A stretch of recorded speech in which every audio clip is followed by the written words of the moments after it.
প্রিয় সংগ্রামী বন্ধুগণ, বাংলাদেশে আমরা গণ অভ্যুত্থান করেছি, হাজারো মানুষ শহীদ হয়েছে, রক্ত দিয়েছে। এই বাড্ডা ভাটারা রামপুরা এলাকায় ছাত্র জনতা রক্ত দিয়ে জীবন দিয়ে ফ্যাসিস্টদেরকে প্রতিহত করেছিল।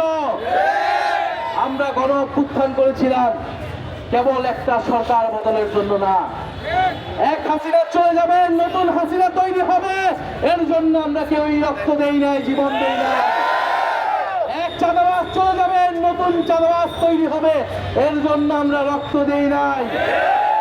এক লুটেরা গ্রুপ চলে যাবে, অন্য লুটেরারা, অন্য রিল খেলাপিরা সংসদে যাবে, এর জন্য বাংলাদেশের মানুষ জীবন দেয় না। প্রিয় সংগ্রামী বন্ধুগণ, আমরা জীবন দিয়েছিলাম বাংলাদেশে সংস্কার হবে, গণতন্ত্র প্রতিষ্ঠা হবে, মত প্রকাশের অধিকার প্রতিষ্ঠা হবে, সমাজে ইনসাফ প্রতিষ্ঠা হবে, বাংলাদেশের সার্বভৌমত্ব কায়েম হবে এবং সাম্য প্রতিষ্ঠা হবে। এই আকাঙ্ক্ষা থেকে গণ অভ্যুত্থান হয়েছিল।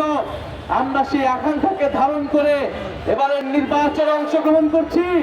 এবারের নির্বাচন ক্ষমতা কাঠামো পরিবর্তনের নির্বাচন, দেশ সংস্কারের নির্বাচন।